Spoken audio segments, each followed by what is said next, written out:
আসসালামু আলাইকুম ওয়া রাহমাতুল্লাহি ওয়া বারাকাতুহু ইন্নাল হামদুলিল্লাহি ওয়াস সালাতু ওয়াস সালামু আলা রাসূলিল্লাহ মা বা'দ।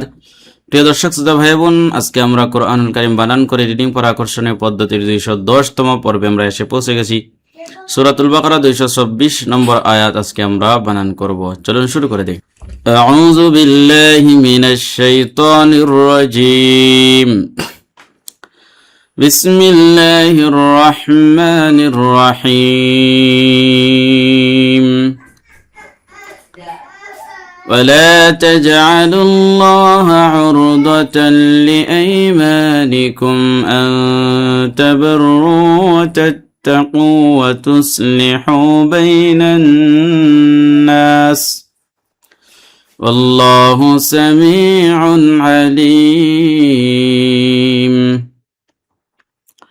وزبر والا ملي زبر لا ولا زبر من بشي خلي علي مدر حرف اكاليف تان تا جيم زبر تا جعين زبر عتا جع لام لام পেশ লুল লম খাজব আল্লাহ তাজআলুল্লাহ زبر হা তাজআলুল্লাহ। আল্লাহ শব্দের আল্লাহ শব্দটা কখন পুর হবে? যখন পেশ থাকবে অথবা জবর থাকবে। এখানে পেশ আছে এইজন্য লুল্লাহ।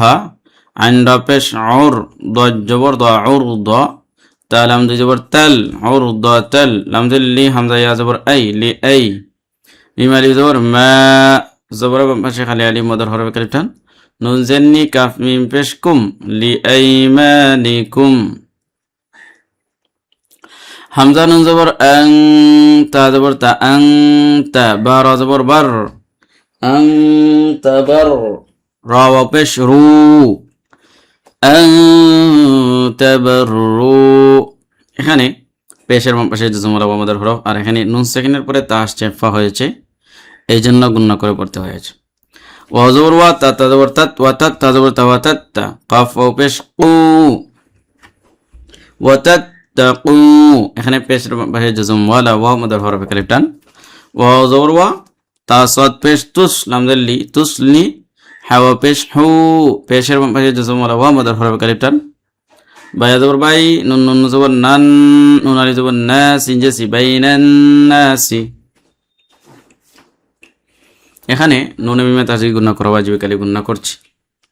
ওয়া জবর লাম জবর ওয়াল্লাম হরফুল্লাহ ওয়াল্লাহ পেশ হু ওয়াল্লাহু সিন জবর সামি মিয়াজির মি সামি আইন দুই পেশ অন সামিউন আইন জবর আলাম ইয়াজিল আলিম দুই পেশ মুন আলিমুন। এখানে তানবিনের পরে আইন আসছে ইজহারের অক্ষর, স্পষ্ট করে গুণনা ছাড়া পড়তে হবে। আল্লাহু সামিউন আলিম। ولا تجعلوا الله عرضة لأيمانكم أن تبروا وتتقوا وتصلحوا بين الناس والله سميع عليم। প্রিয় দর্শক, আজকের ভিডিওটি এখানে শেষ করছি। আমরা অনেক কিছুই শিখতে পারছেন আশা করছি। আজকে বিদায় নিচ্ছি। আসসালামু আলাইকুম ওয়া রাহমাতুল্লাহি ওয়া বারাকাতুহু।